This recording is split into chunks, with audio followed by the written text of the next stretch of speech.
votre ordinateur. Hop. Et alors, en direct sur YouTube. Hop. En direct sur Workplace. Et en direct sur Facebook. Bon, maintenant c'est bon. Bon, je pense que c'est bon. Hein. L'enregistrement est bon. Voilà.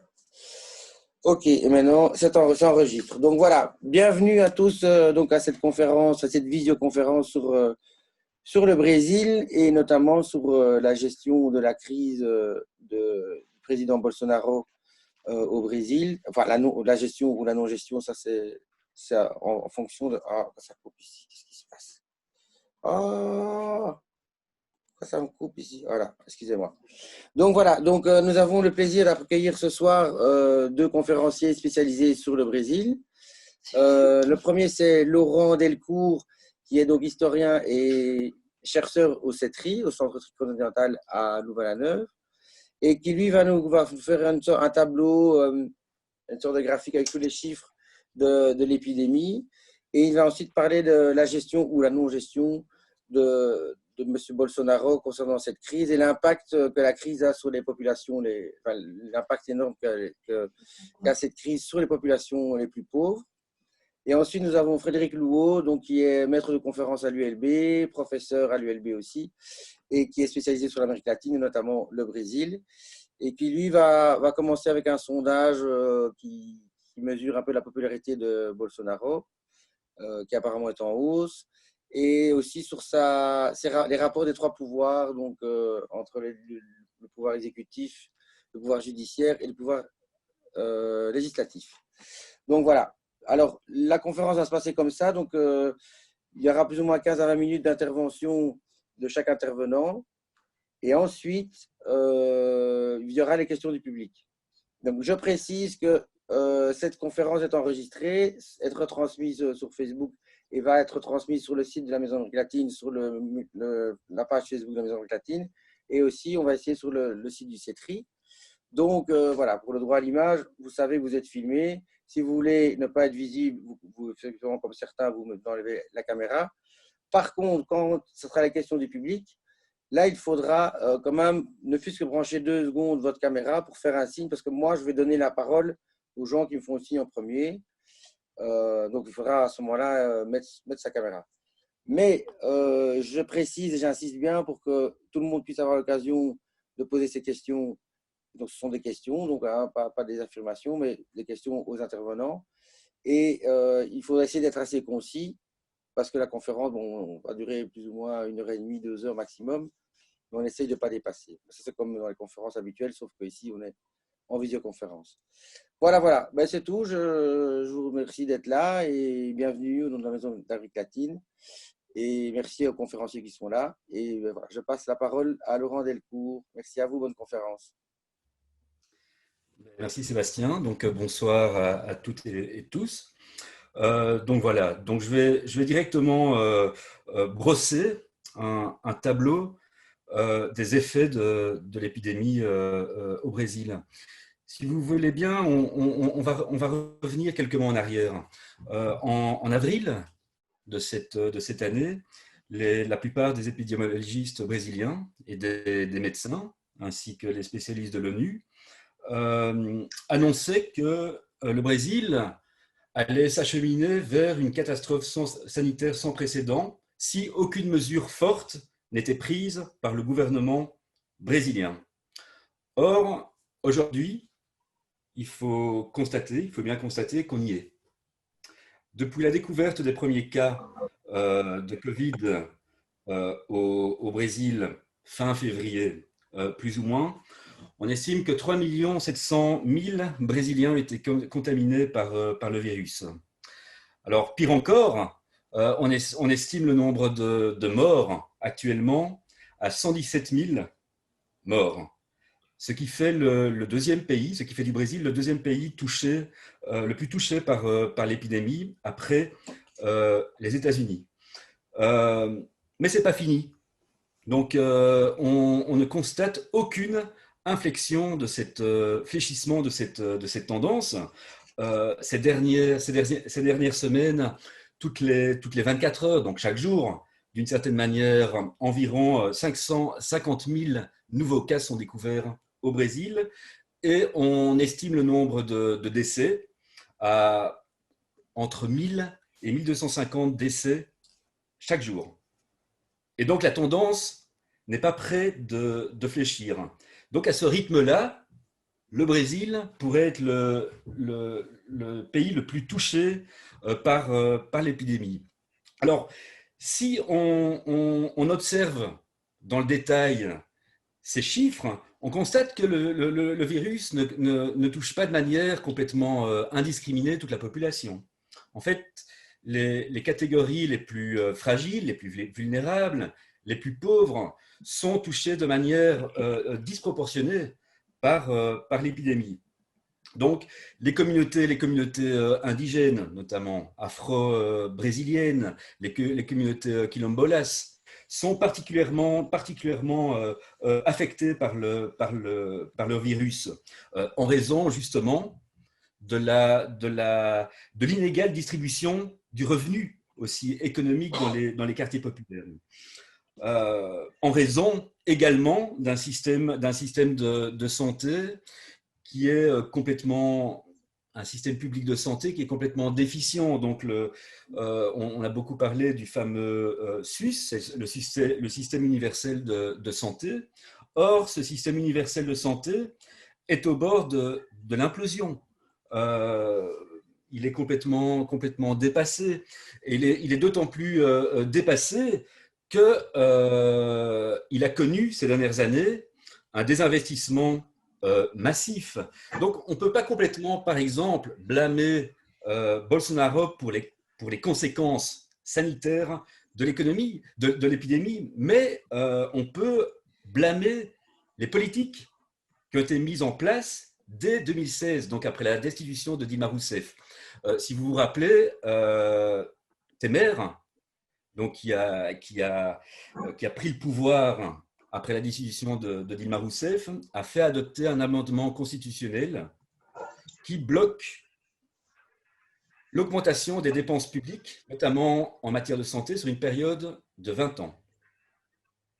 Cet amendement et le désinvestissement qui a été entrepris par la suite, à la fois par Temer, ensuite par Bolsonaro, dans le secteur de la santé, a eu des conséquences catastrophiques, essentiellement pour les catégories les plus pauvres de la population. Les experts de l'ONU estiment notamment que cet amendement constitutionnel a amplifié les effets de la crise. Donc on ne peut pas seulement blâmer Bolsonaro. Maintenant, venons-en à la gestion par ce même Bolsonaro de l'épidémie. D'emblée, comme tout le monde le sait, Bolsonaro a minimisé cette épidémie qu'il comparait à une petite grippe. Pire encore, il estimait finalement qu'on en faisait trop. Dans une posture complotiste, il estimait que c'était un coup monté, notamment par la Chine et par les institutions internationales. Donc, on était complètement dans le délire. Lorsque les premières contaminations ont été reportées au Brésil, il allait serrer les mains de la population, il s'adonnait à cœur joie à des accolades avec ses partisans rassemblés dans la rue. Donc, finalement, ce virus était considéré comme pas grand-chose par le président. Alors, face à la montée des critiques sur sa gestion de la crise à ce moment, Bolsonaro ne s'est même pas entouré, malgré les conseils de son ministre de la Santé d'alors, d'un conseil d'experts, d'un conseil de scientifiques pour gérer la crise. Face à la montée des critiques, lui qui ne goûte guère au compromis, a adopté une posture nettement plus belliqueuse, nettement plus agressive. Il s'en est pris aux gouverneurs des États. Donc les gouverneurs des États sont chargés notamment d'adopter les mesures sanitaires. Ce sont eux qui sont responsables des mesures de confinement. Or, le Bolsonaro s'en est pris à eux en les accusant de paralyser l'économie brésilienne, en les accusant notamment également d'adopter ces mesures pour mettre la présidence dans une situation difficile. Donc on a une posture qui est totalement agressive. Alors pire encore, il va amener ses partisans très tôt à descendre dans la rue contre les mesures de confinement. Donc on va à ce moment-là assister à des cortèges de voitures composés de partisans de Bolsonaro dans la rue qui vont protester contre les mesures de confinement. Le gouvernement Bolsonaro va même lancer une campagne contre ces mesures. Ça sera la fameuse campagne où Brésil no pode parar. Donc le Brésil ne peut s'arrêter. Donc le Brésil ne peut se permettre d'adopter des mesures de confinement. Une campagne qui va très vite être retirée par décision judiciaire. Donc finalement, on a une gestion qui est complètement désinvolte de la crise de la part du gouvernement Bolsonaro et qui continue à être désinvolte. Alors, à tel point que les institutions onusiennes, notamment les experts de l'ONU, considèrent que la gestion de cette crise sanitaire par le gouvernement brésilien a été la pire au monde. Et on connaît actuellement les conséquences au vu des chiffres. Donc finalement, la posture l'attitude de Bolsonaro face à la crise, en fait, a oscillé en permanence entre déni, indifférence, mépris, du mépris en effet. Donc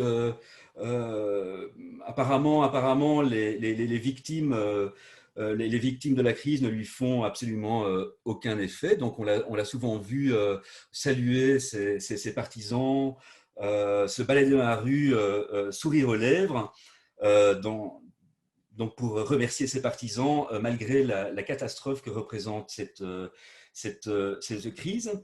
À la question, à la réflexion d'une journaliste qui lui faisait remarquer que le nombre de victimes au Brésil avait dépassé le nombre de victimes en Chine, il a répondu tout simplement « Et alors ?» Donc c'est véritablement une marque de mépris de sa part. Et ensuite, une attitude qui parfois était une attitude de défi vis-à-vis des gouverneurs, défi vis-à-vis des institutions, d'institutions comme la Cour suprême, comme le Parlement. Mais cette attitude, qui est assez ambivalente, masque aussi je dirais un pragmatisme à la fois économique et politique de sa part. Il sait et il savait dès le départ, dès l'adoption par les gouverneurs des mesures de confinement, que ces mesures de confinement et autres mesures de quarantaine auront et ont des conséquences désastreuses sur une économie brésilienne qui est déjà mal en point. Donc, pour donner quelques chiffres, depuis avril, le Brésil, c'est plus de 1,5 million de chômeurs en plus. C'est plus ou moins 11 millions de personnes qui ont vu leurs revenus diminuer. Et c'est pratiquement 65 millions de personnes qui survivent grâce aux aides d'urgence qui ont été distribuées par le gouvernement. Il sait aussi que ces mesures ne sont pas populaires. Donc, en particulier dans les périphéries des grandes villes, règne de la débrouille et de l'informel pour la plupart des Brésiliens qui vivent dans ces quartiers populaires. Il faut sortir. Pour gagner de l'argent, il faut se balader en rue. Si on reste à la maison, on ne gagne rien et on ne mange pas. Donc, il savait l'impopularité de ces mesures, et c'est pour ça qu'il a finalement habilement appelé ses partisans à descendre dans la rue pour s'opposer à ces mesures de confinement. Mais il a focalisé aussi sur lui toute une série de critiques, hein, même au sein de son propre gouvernement. Donc c'est pour ça que plusieurs de deux de ses ministres de la Santé ont démissionné. Ont démissionné parce qu'ils ne voulaient pas, parce que Bolsonaro ne voulait pas se plier aux recommandations sanitaires. Donc ils ont dû démissionner. Il s'est attiré les foudres également du centre droit, lui qui avait finalement facilité son élection. Donc les membres du centre droit ont pris finalement leur distance. Ne parlons pas non plus d'une grosse partie de son électorat, essentiellement dans les catégories moyennes de la population, qui se sont détournés à ce moment de Bolsonaro et qui ont critiqué sa gestion de la crise. Donc on se souvient des concerts de casseroles dans les quartiers chics de São Paulo, donc vers avril, au début de l'épidémie au Brésil. Critique aussi qui vient du fait que Bolsonaro, au lieu justement de mettre de l'eau dans son vin, au lieu de contrer le nombre de décès, que va-t-il faire? Il va accélérer le processus de déconfinement. Alors, dès le départ, son gouvernement a fait classer certaines activités, notamment les cultes, comme des activités essentielles, tout simplement pour plaire à son électorat évangélique. Il a fait classer aussi comme activité essentielle les salles de musculation, les salons de beauté. Donc, un ensemble d'activités qu'on ne pourrait pas qualifier de prioritaires. Alors, tout ça dans le but de plaire à une partie de son électorat, mais aussi de forcer le déconfinement, dont il sait bien qu'il n'est pas très populaire. Vu la situation, plusieurs acteurs sont montés également au créneau dernièrement pour dénoncer la politique de Bolsonaro. C'est le cas de l'Église catholique notamment.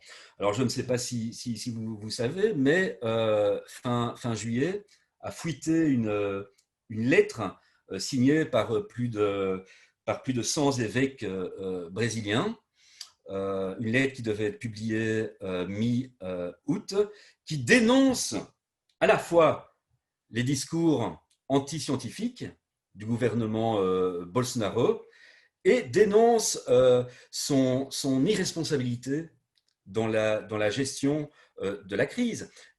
Au Brésil, l'Église est un acteur de poids, donc on aurait pu, d'une certaine manière, croire que cette dénonciation, donc ces attaques au boulet rouge de la part de toute une série d'acteurs contre la gestion de l'épidémie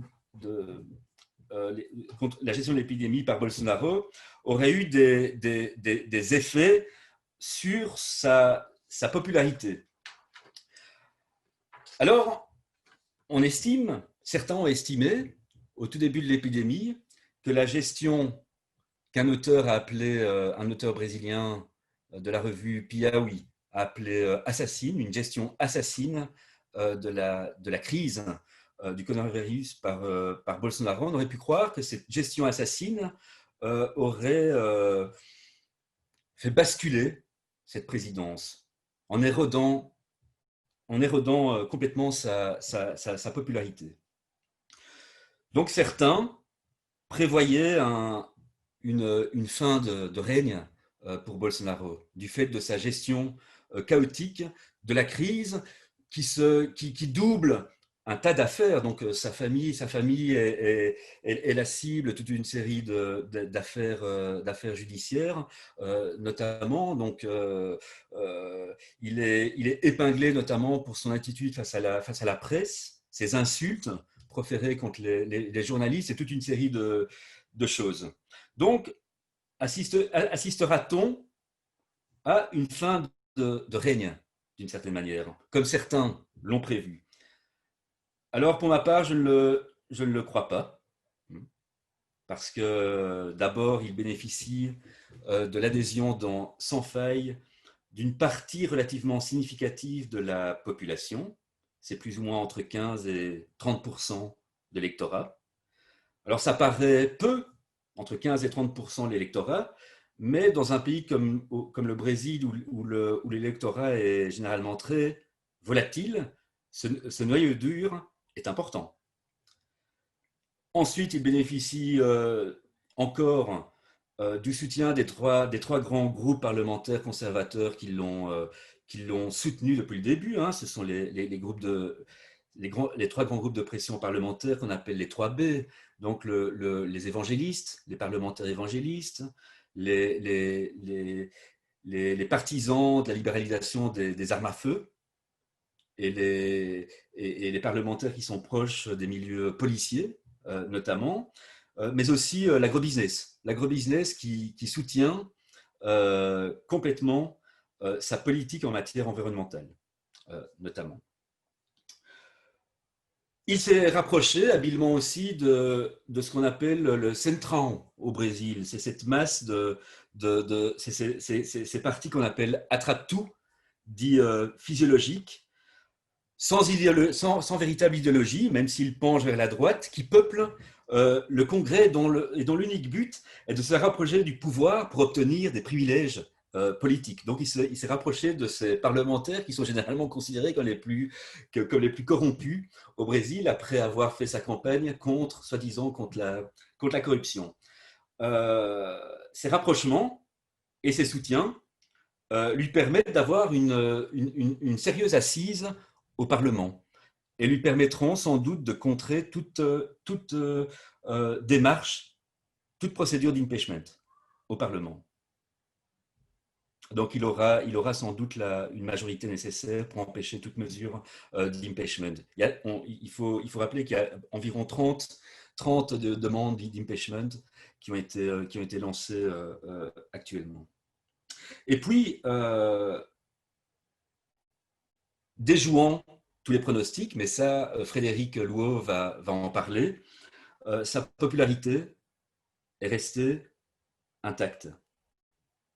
Donc, comme le montre un dernier sondage dont Frédéric Louot va parler, en fait, sa popularité a eu tendance à augmenter, en particulier dans les catégories populaires, les plus affectées par les mesures de confinement, en raison notamment des aides d'urgence qui ont été accordées à ces populations dans le besoin, aides d'urgence qui sont des aides de plus ou moins 600 reais, plus ou moins 100 euros. Pour nous, ça paraît peu, mais c'est 3 fois le montant moyen de l'allocation Bolsa Familia, qui a été mise en place par Lula. Alors, ironie du sort, je terminerai par ça, c'est que Bolsonaro, au début de l'épidémie, était réticent, sous la pression de son ministre de l'économie, Paulo Guedes, d'adopter ce revenu d'urgence pour aider les catégories les plus pauvres durant l'épidémie. Il était réticent, il ne voulait pas, et c'est sous la pression de l'opposition et de la gauche, notamment, que ces mesures d'aide ont été adoptées. Malheureusement, elles profitent essentiellement à Bolsonaro lui-même. Et donc, je terminerai par ça, parce que ça mérite un débat. Et donc, je laisse la parole à Frédéric Louot, qui commentera mieux que moi ce dernier sondage. Merci Voilà, je vous Laurent. remercie. Et ben voilà, donc on posera des questions à Laurent après. Et maintenant, Frédéric peut intervenir. À toi. Oui, merci Sébastien, merci Laurent. Et bonjour à toutes et à tous. Merci de vous être connectés ce soir pour engager une discussion donc, sur les enjeux actuels du gouvernement brésilien. Alors, en effet, hein, cette enquête d'opinion, elle est assez paradoxale et elle nous a beaucoup surpris finalement en Europe parce que d'un côté, il y a eu un traitement médiatique qui nous est revenu qui tend à montrer que, comme l'a dit Laurent, hein, il y a une gestion désastreuse par le gouvernement, une anti-gestion de cette crise sanitaire liée à la Covid-19.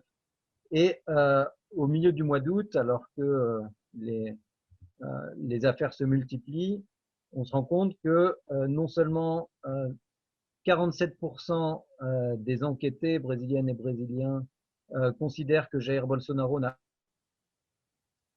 de victime qui avait été enregistrée, sans indiquer qui serait responsable, mais que surtout la cote de popularité du président grimpe et passe de 33% à 37%.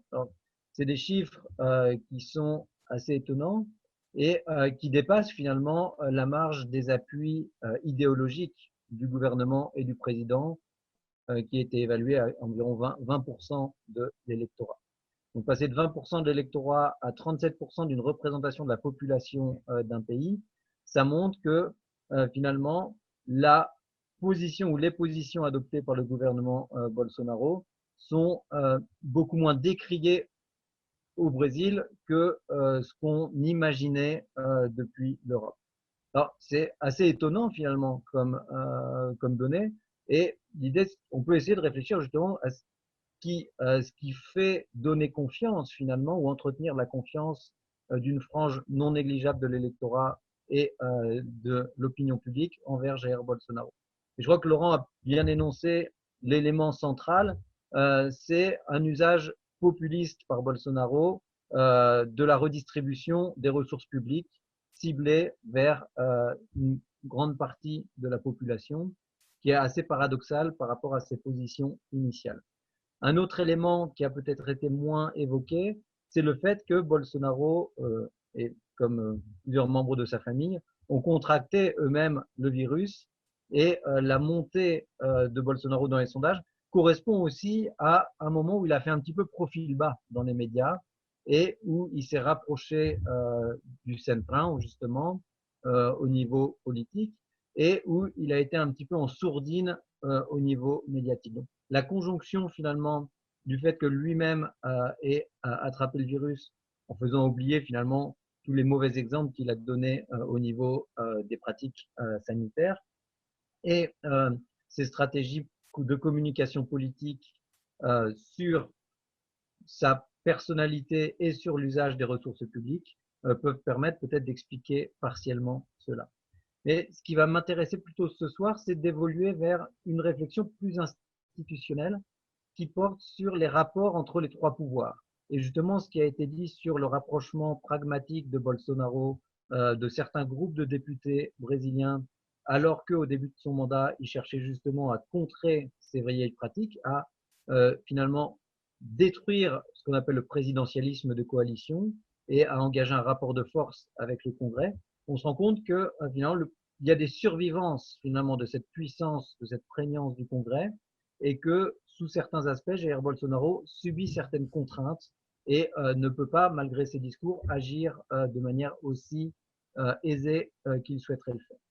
Alors, je vais parler un petit peu ou engager la discussion sur les relations exécutives-législatives, les relations entre le gouvernement de Bolsonaro et le Congrès, et en particulier la Chambre des députés. Mais il y a un troisième pouvoir qui est aussi important à analyser, c'est le pouvoir judiciaire, incarné actuellement au niveau fédéral par la Cour suprême, le STF, le Supremo Tribunal Federal. Donc, ce qui m'intéresse en fait, c'est de voir comment a évolué cette relation entre les trois pouvoirs, parce que ces relations entre l'exécutif, le législatif et le judiciaire sont un bon baromètre de la qualité de la démocratie et permet de prendre la température finalement d'un régime politique et de la santé d'un régime politique. Alors, dans certains pays, il y a d'autres pouvoirs constitutionnels qui peuvent être ajoutés. Au Venezuela, il y a un pouvoir citoyen, un pouvoir électoral. Dans les pays qui ont, comme le Venezuela, engagé des révolutions citoyennes, comme la Bolivie ou l'Équateur, la dimension du contrôle citoyen, du contrôle social, du contrôle électoral sont considérés constitutionnellement comme des pouvoirs à niveau égal partagés avec les trois pouvoirs traditionnels. Mais dans ce qui nous intéresse dans le cas brésilien, c'est un petit peu cette approche inspirée de Montesquieu sur l'esprit des lois, l'usage de cet esprit et la manière dont les trois pouvoirs sont séparés ou coexistent de manière pacifique.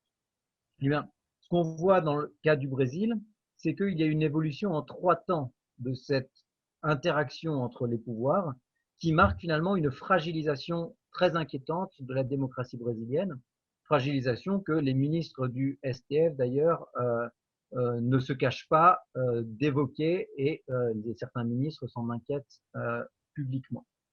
Ces 3 phases, elles nous permettent de remonter un petit peu aussi aux héritages des gouvernements précédents.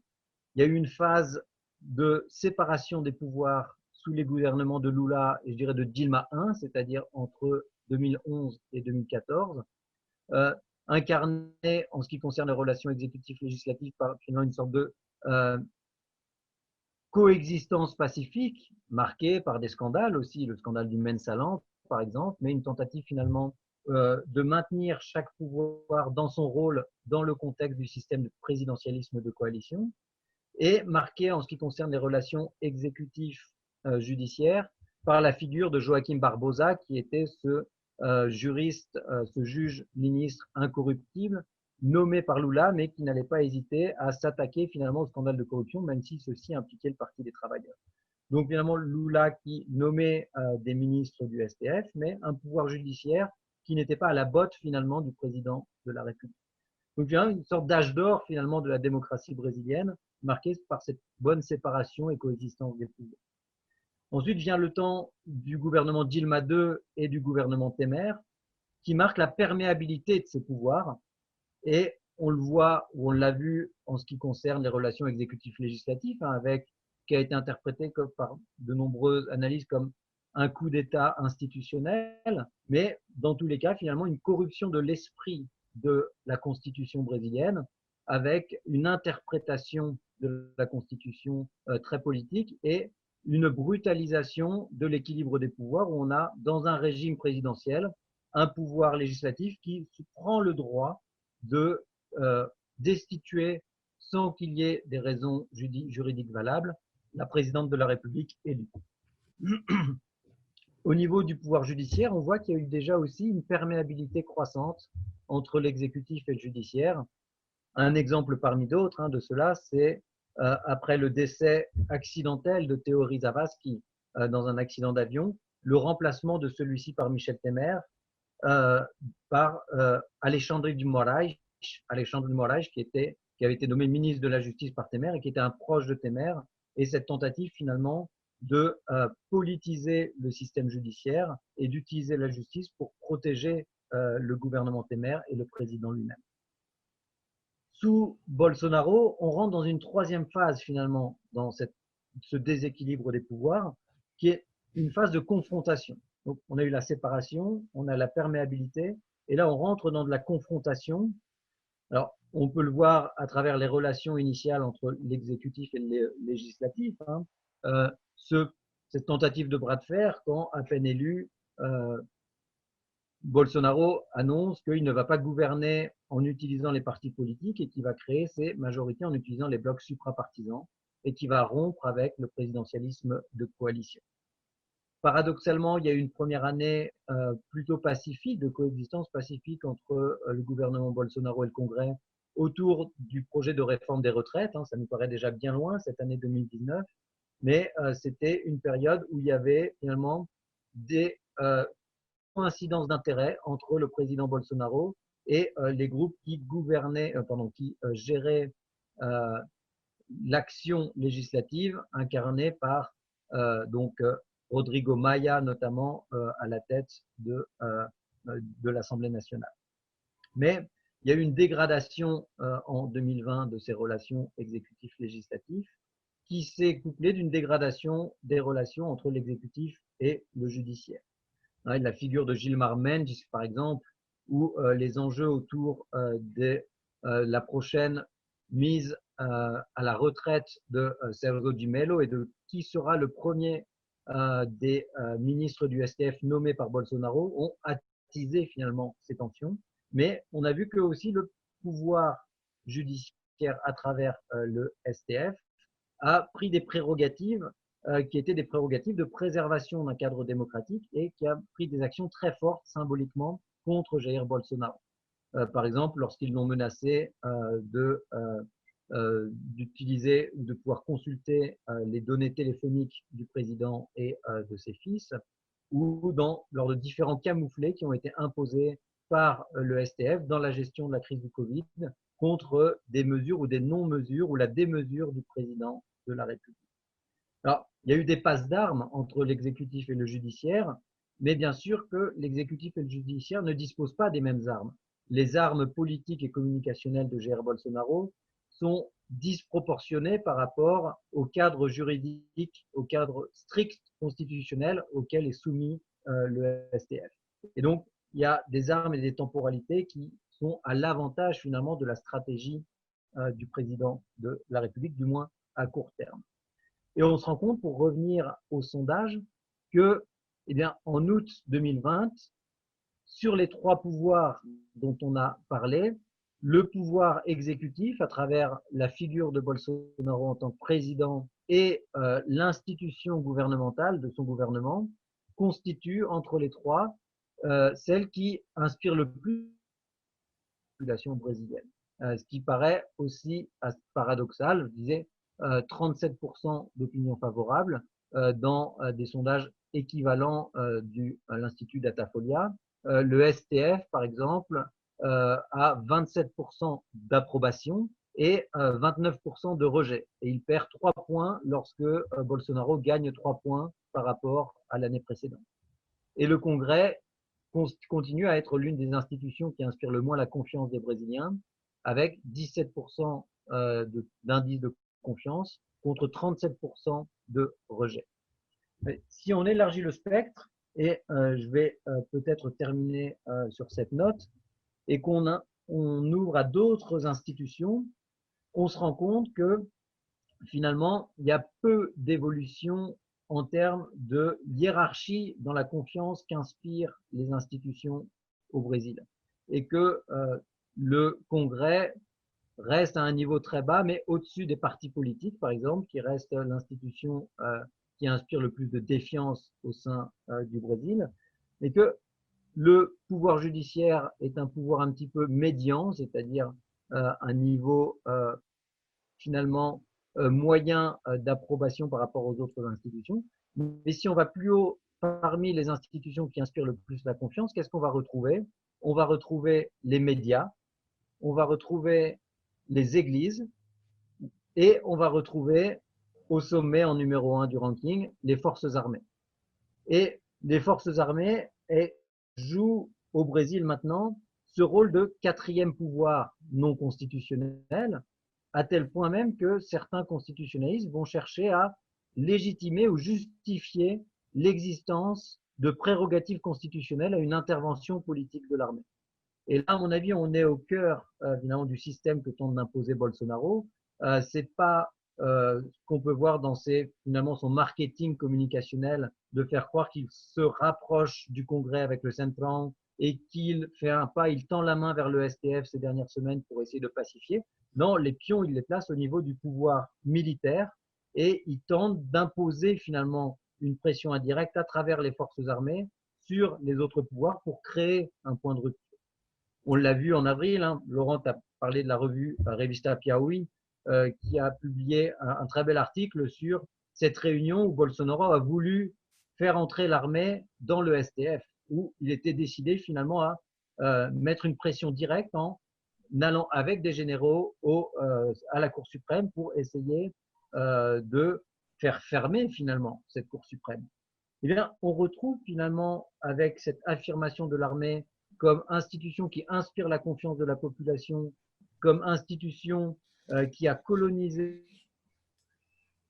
avec Bolsonaro, ça a commencé avec Temer, mais ça s'est accéléré sous Bolsonaro, qui a colonisé les arcanes du pouvoir à tous les niveaux de l'exécutif, de la présidence de la République jusque dans les ministères, jusque dans les entreprises publiques. On a cette militarisation du gouvernement qui re-questionne ce quatrième pouvoir qui est le pouvoir modérateur de l'armée.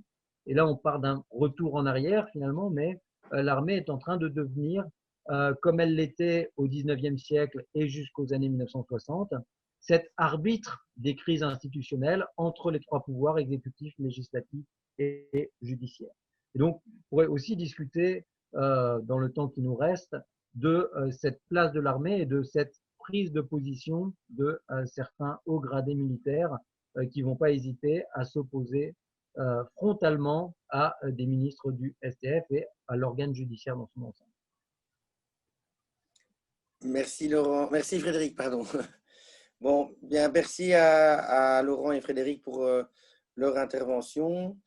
Alors, je passe en galerie. Et donc, maintenant, les personnes qui veulent poser une question, ils connectent leur vidéo, leur caméra, ils me font un petit signe et à ce moment-là, j'activerai le micro pour que vous puissiez poser une question à Laurent ou à Frédéric ou aux deux. Voilà, je vous laisse la parole. Enfin, d'abord, faites-moi signe.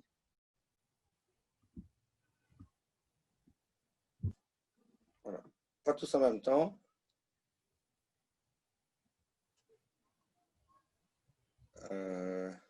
Alors... Peut-être pas forcément des questions d'ailleurs, ça peut être... Oui, des commentaires, mais il faut que ça soit assez... Enfin, sinon personne ne parle, ben, ça peut être long, hein, mais voilà, n'hésitez pas.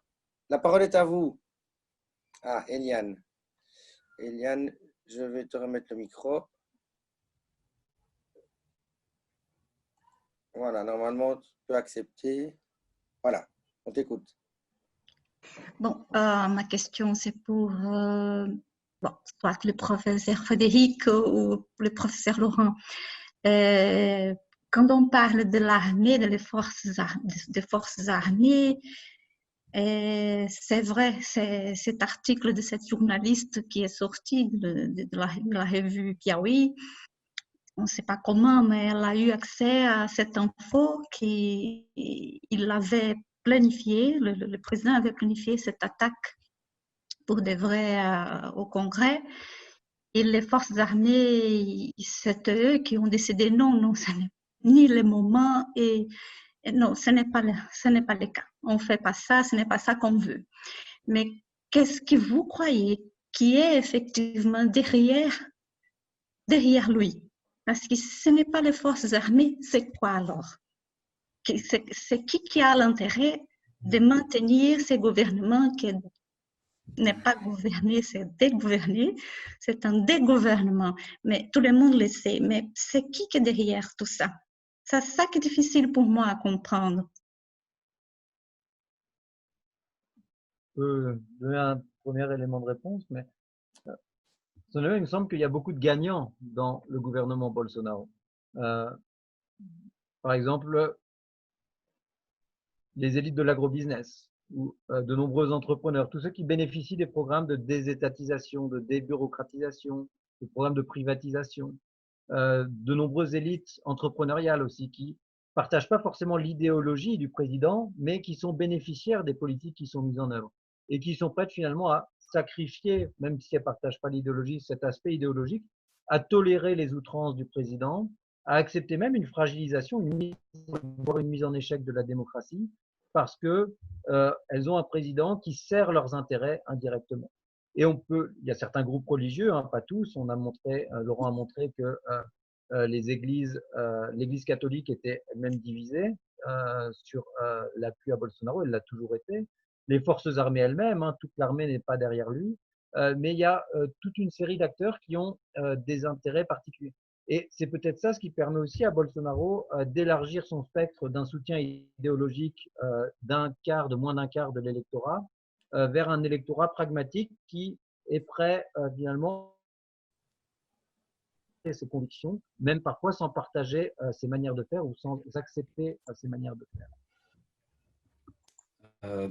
Concernant le rôle de l'armée, je trouve que c'est une question intéressante. Bon, quand j'ai parlé des forces qui soutiennent actuellement le gouvernement Bolsonaro, j'ai oublié de parler de l'armée.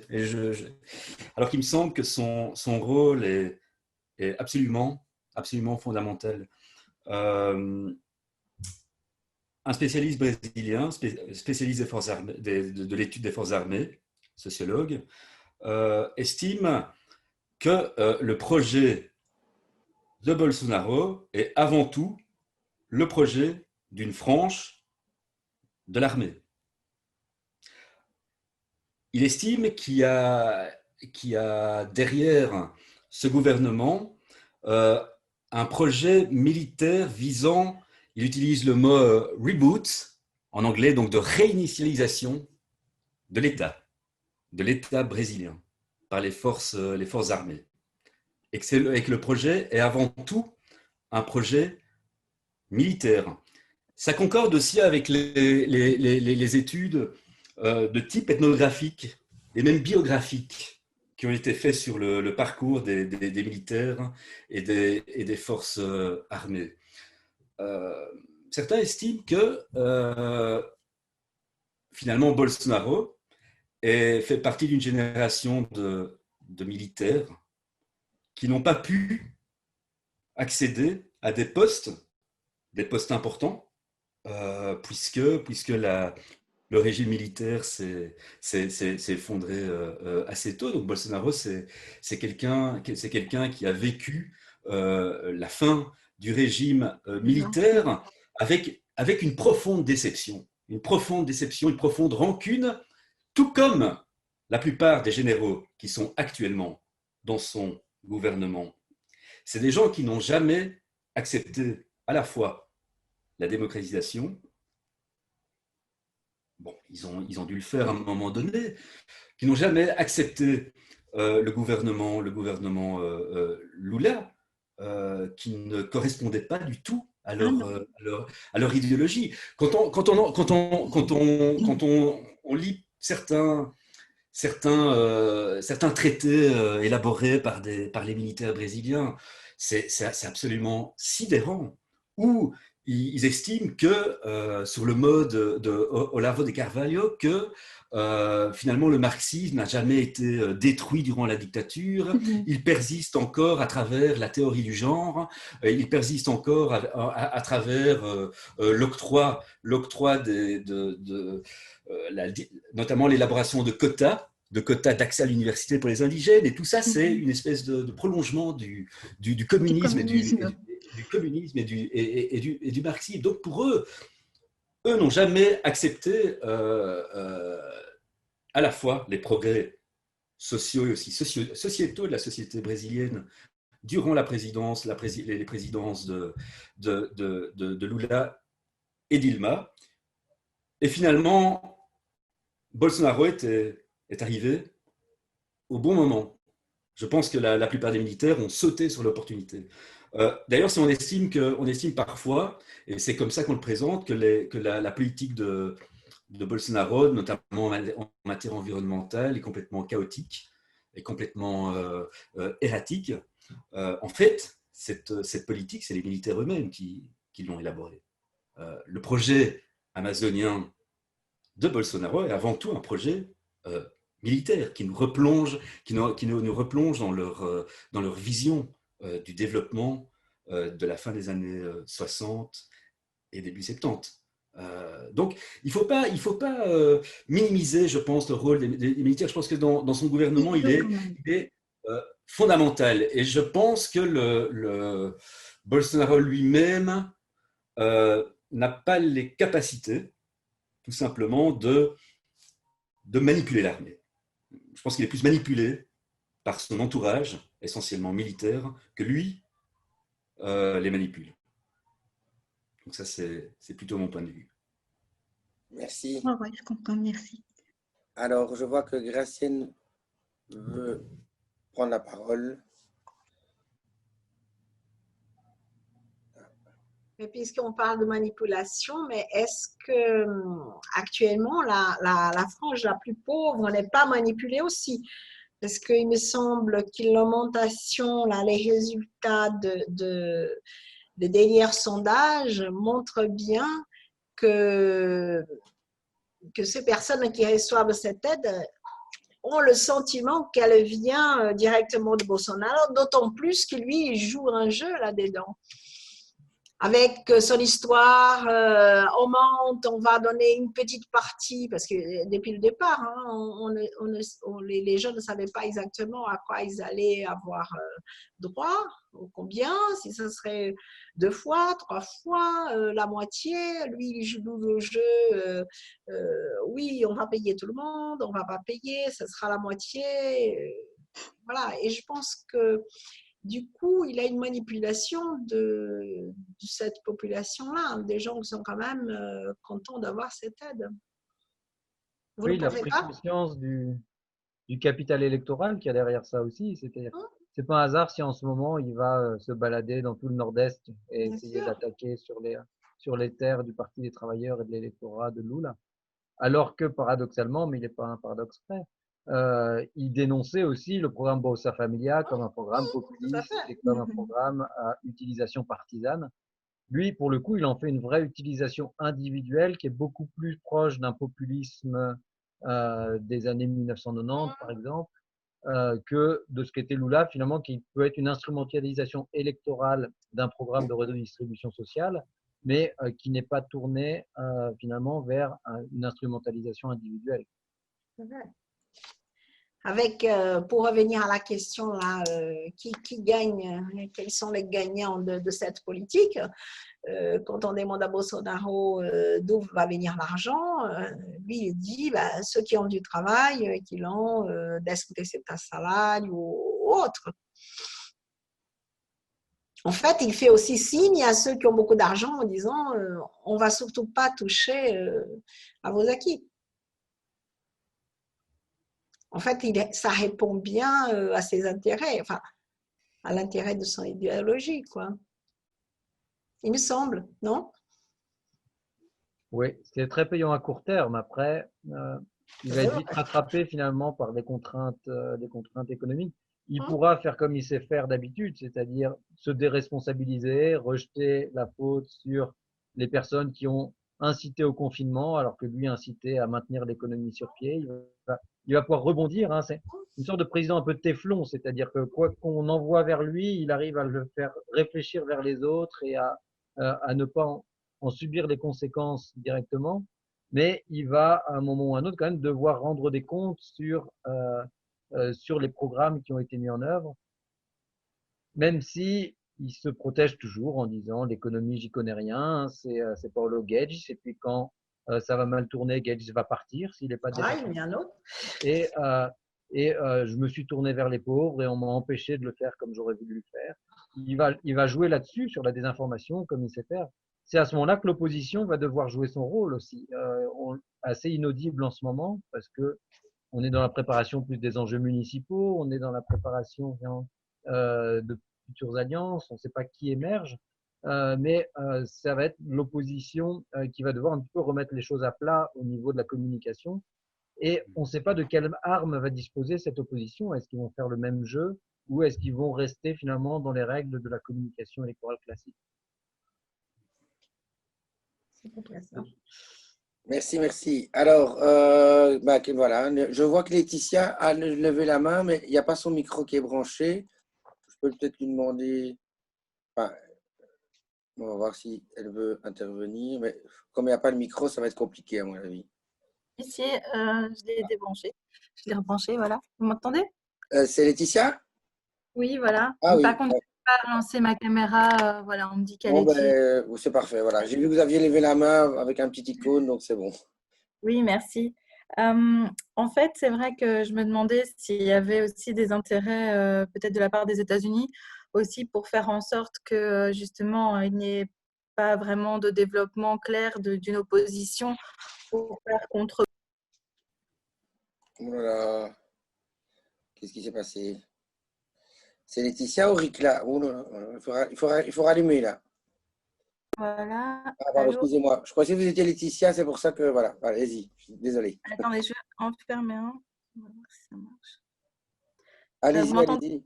C'est juste Oui, que je voilà. pensais que vous étiez Laetitia, c'est pour ça que vous avez coupé, mais enfin voilà. Mais Allez-y. si, c'est moi aussi. En fait, le problème, c'est que ça ne marchait pas au début. Du coup, j'ai mon pseudo professionnel et Ah, le mon ok. personnel. Ok. C'est pour ça que je pense que ça pose problème. Excusez-moi. Voilà. Donc, en fait, oui, ma question, c'était de savoir s'il y avait des pressions des États-Unis aussi, du gouvernement Trump aussi, qui appuie Bolsonaro et qui pousse aussi au niveau médiatique pour que quelque part, il y ait aussi moins de possibilités pour l'opposition d'avoir un contrepoids médiatique, notamment par rapport aux populations plus pauvres, pour aussi faire entendre d'autres discours.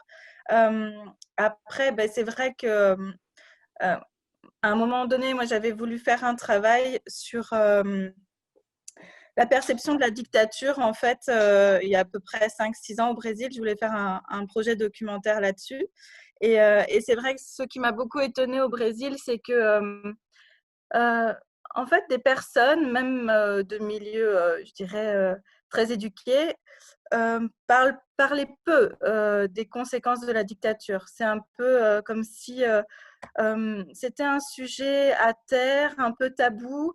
Les films qui en parlaient, que j'ai vus, en parlaient plutôt d'un point de vue anecdotique, un peu familial, mais de façon assez…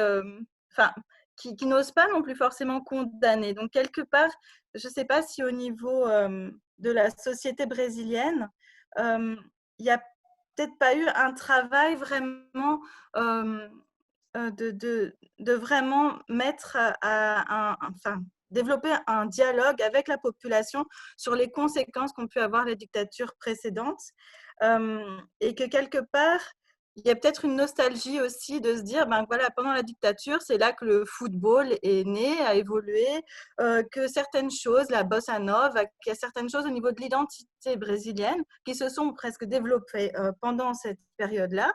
Et quelque part, inconsciemment, il y a une forme de nostalgie ou de banalisation. Et je ne sais pas, c'est un sujet que je n'ai pas vraiment vu être traité, mais qui, pour moi, m'a un peu sauté aux yeux quand j'ai vu que Bolsonaro avait pu être élu et que j'avais pu voir aussi que des personnes voilà, de milieux favorisés, des diplomates aussi, j'ai vu des échanges voilà, au sein de personnes que je connais, très tendus au sein de familles aussi, sur des groupes WhatsApp internationaux. Et c'est vrai que j'ai vu une élite qui pourtant semblait très ouverte, très nostalgique en fait de ce système de privilèges dont vous parliez, et qui est assez dangereux justement parce que quelque part, c'est un peu le rôle de… Enfin, pendant quelques années, ça a été le rôle aussi de ces élites de développer aussi le système éducatif au Brésil, et que ces élites même parfois aussi ont tendance à avoir des discours très conservateurs, notamment liés à des sujets comme l'homosexualité ou simplement la démocratisation de l'éducation ou de l'accès à la santé. Je vais peut-être faire quelques commentaires concernant à la fois les élites brésiliennes et à la fois la relation avec les États-Unis.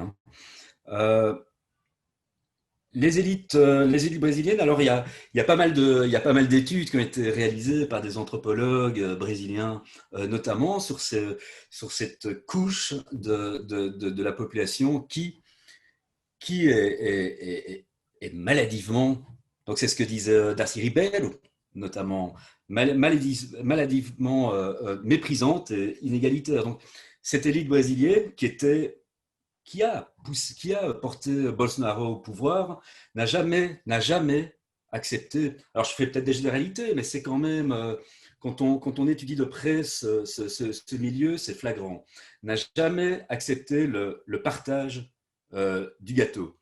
Alors je me souviens lors des grandes manifestations anti-impeachment contre Dilma Rousseff, on voyait notamment des personnes venant de l'élite portant des pancartes indiquant oui, Dilma Rousseff a accordé des droits sociaux à notre personnel domestique, et nous, à cause de ça, ça nous coûte trop cher, on ne sait plus les payer.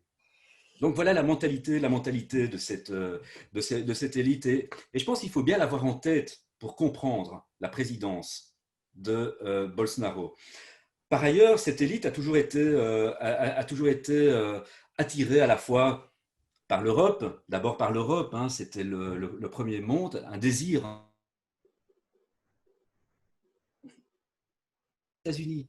Donc, si vous allez à Rio, dans la banlieue sud, vous allez voir fleurir les enseignes américaines. On se croirait à Miami. Donc, il y a une espèce d'attirance déjà chez cette élite pour les États-Unis, pour ce que représentent les États-Unis. Alors, par rapport à la dictature, effectivement, il y a cette nostalgie de la dictature, parce que c'était d'une certaine manière la belle époque économique. Hein. Donc le taux de croissance était au-delà de 10% pendant la dictature militaire. Donc effectivement, il y a une nostalgie. Donc c'est une grande période aussi, malgré les abus commis à l'époque, de développement économique. Donc là, il ne faut pas le nier. Le gouvernement militaire brésilien avait cette particularité aussi d'être étatiste. Hein. Donc le gouvernement militaire a lancé d'importants programmes publics de développement. C'est pas du tout un gouvernement militaire ultra-libéral comme on pouvait le voir au Chili notamment. Donc il y a cette espèce de nostalgie et qui explique sans doute, comme en parlait Frédéric, le fait que les forces armées soient considérées comme l'institution dans laquelle le niveau de confiance est le plus élevé, avec les églises, qui sont effectivement deux soutiens du gouvernement Bolsonaro, et finalement qui déteignent sur l'image du gouvernement. Je pense qu'il peut expliquer aussi ce taux élevé de popularité de la présidence Bolsonaro. C'est aussi ces deux éléments, ces deux formes de soutien à l'armée et l'Église évangélique en particulier.